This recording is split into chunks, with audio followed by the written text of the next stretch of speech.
ആദ്യം നമ്മൾ പോകുന്നത് മഹാനായ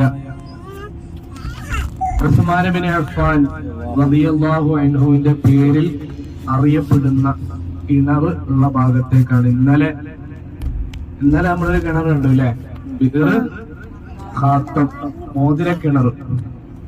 ഇന്ന് കാണാൻ പോകുന്ന കിണർ ബിർ റൂമ അല്ലെങ്കിൽ ബിർ റൗമ എന്നായിരുന്നു ആ കിണറിന്റെ ആദ്യകാലത്തിലെ പേര്.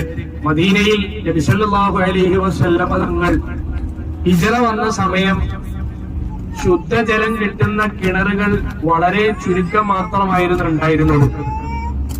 അതല്ലെങ്കിൽ ഉപ്പ് കലർന്ന വെള്ളമാണ് ഒട്ടുമിക്ക കിണറുകളിലും ഉണ്ടായിരുന്നത്.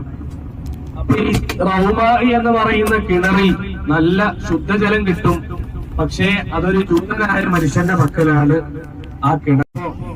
ഇദ്ദേഹം ഞങ്ങളുടെ അടുത്ത് നിന്ന് ധാരാളം പണം ഈടാക്കുന്നുണ്ട്, അതിന് എന്തെങ്കിലും ഒരു അറുതി വരുത്തണം എന്ന പരാതിയുമായി ഹബീബായ മുത്ത് റസൂലുള്ളാഹി സ്വല്ലല്ലാഹു അലൈഹി വസല്ലം തങ്ങളുടെ അടുത്ത് സ്വഹാബത്ത് എത്തിയപ്പോൾ അവിടുന്ന് പറഞ്ഞു,